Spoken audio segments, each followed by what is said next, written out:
Bipolar 1 and bipolar 2 disorder. Bipolar disorder जो है वो सीवियर मूड डिसऑर्डर है, कैरेक्टराइज होता है अल्टरनेटिंग एपिसोड्स ऑफ मानिया से और डिप्रेशन से, ठीक है। तो ये सिग्निफिकेंट इंपैक्ट करता है पर्सन की ability to function in personal, social और प्रोफेशनल लाइफ। बाइपोलर डिसऑर्डर जो है डिवाइड किया जाता है दो मेन टाइप में, बाइपोलर 1 और बाइपोलर 2।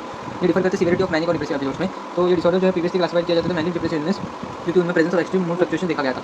तो बाइपोलर 1 डिसऑर्डर में डेफिनेशन क्या है इसका? Bipolar 1 disorder is diagnosed when individual experience करता है at least one full manic episode which may be preceded और फॉलोड बाय डिप्रेसिव एपिसोड, ना एक मैनिक एपिसोड जिसमें डिप्रेसिव एपिसोड जो फॉलो होते हैं, ठीक है। और manic episode is a period of abnormally elevated mood, increase energy, impulsive behaviour. इसमें होता क्या है कि काफी एलिवेटेड मूड हो जाता है, एनर्जी बहुत ज़्यादा इंक्रीज फील होता है और इंपल्सिव बिहेवियर में वो लोग लग जाते हैं। लास्टिंग एटलीस्ट 1 वीक, है ना, एक वीक तो वो लास्ट करता है एंड सिग्निफिकेंटली इंपैक्ट करता है डेली फंक्शन। कॉमन सिम्टम्स क्या है मानिया के? इनसे सेल्फ एस्टीम बहुत बढ़ जाता है, ग्रैंडियोसिटी बहुत होती है उनको, फिर डिक्रीज नीड फॉर स्लीप, है ना, उनको स्लीप की जरूरत नहीं होती है, ऐसा एकदम रेस्टेड, उनको बहुत ऐसा मतलब कम रेस्ट में वो लोग ऐसे होते हैं। एक्सेसिव टॉकेटिवनेस, प्रेशर स्पीच होता है उनका। फिर racing thoughts and flight of ideas, तो वो लोगों का मतलब ऐसा होता है कि एक थॉट से दूसरे पर तुरंत भागते रहते हैं ना एकदम। इंक्रीज गोल डायरेक्टेड एक्टिविटी, है ना, तो उनका एक्टिविटी जो है वो काफी मतलब गोल डायरेक्टेड हो जाता है। फिर इंगेजिंग इन हाई रिस्क बिहेवियर्स में वो लोग लग जाते हैं, ऐसा सब। फिर बाइपोलर 2 का क्या है? तो bipolar 2 disorder is characterized by episode of hypomania, अब माइल्डर फॉर्म ऑफ मैनिया ज़्यादा नहीं होता। मैनिया डिप्रेसिव एपिसोड्स में ज़्यादा होता है, हाइपोमैनिया लास्ट करता है एटलीस्ट 4 डेज तक के, बट अनलाइक फुल मनिया की तरह नहीं है। It does not cause severe impairment और require hospitalisation. Individual with bipolar 2 do not experience full manic episode, but depressive episode जो है वो सीवियर होते हैं और लॉन्गर लास्टिंग होते हैं देन दोज इन BD1। फिर इंक्रीज एनर्जी और प्रोडक्टिविटी इसमें होता है, लेकिन वो फंक्शन कर पाते हैं। Elevated mood with periods of irritability, है ना, एलिवेटेड मूड होता है लेकिन इरिटेबिलिटी भी होता है। इंक्रीज सोशलिटी और टॉकेटिवनेस होता है इसमें, और माइल्ड इम्पल्सिविटी होती है,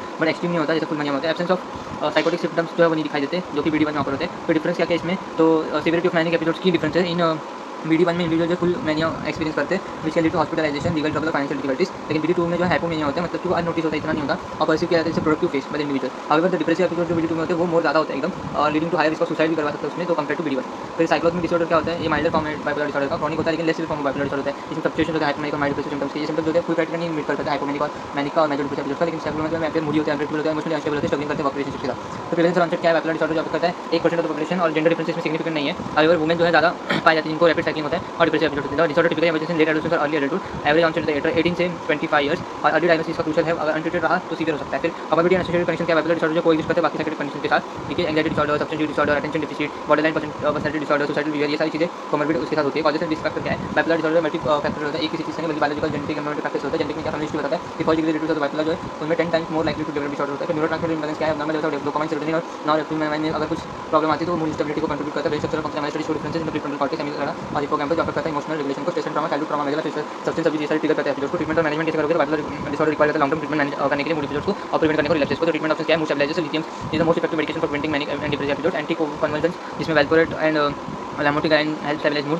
एटिपिकल एंटी साइकोटिक्स में यूजिन एक्यूमिलेट, क्वाइटेपेन और एंजाइम, ये सारी दवाइयों के नाम है। कॉग्निटिव थेरेपी में वो रिकॉग्नाइज करवाते हैं उनको ट्रिगर्स और इंप्रूव करते हैं कोग्निशन। इलेक्ट्रोकन्वल्सिव थेरेपी में उनको सीवियर केसेस में ट्रीटमेंट रेजिस्टेंट डिप्रेशन में यूज किया जाता है। खत्म। तो आपको ये सारे नोट्स माइंड में मिल जाएंगे, और नहीं तो इसमें आगे भी शॉर्ट्स में सारी क्लिक नहीं हो रहा है, मैंने सेंड फोर्स का वीडियो नीचे डिस्क्रिप्शन में दिया हुआ है, ठीक है। और आप वीडियो अच्छी लगी लाइक कीजिएगा, कमेंट कीजिएगा, शेयर कीजिएगा, सब्सक्राइब कीजिएगा। Thank you.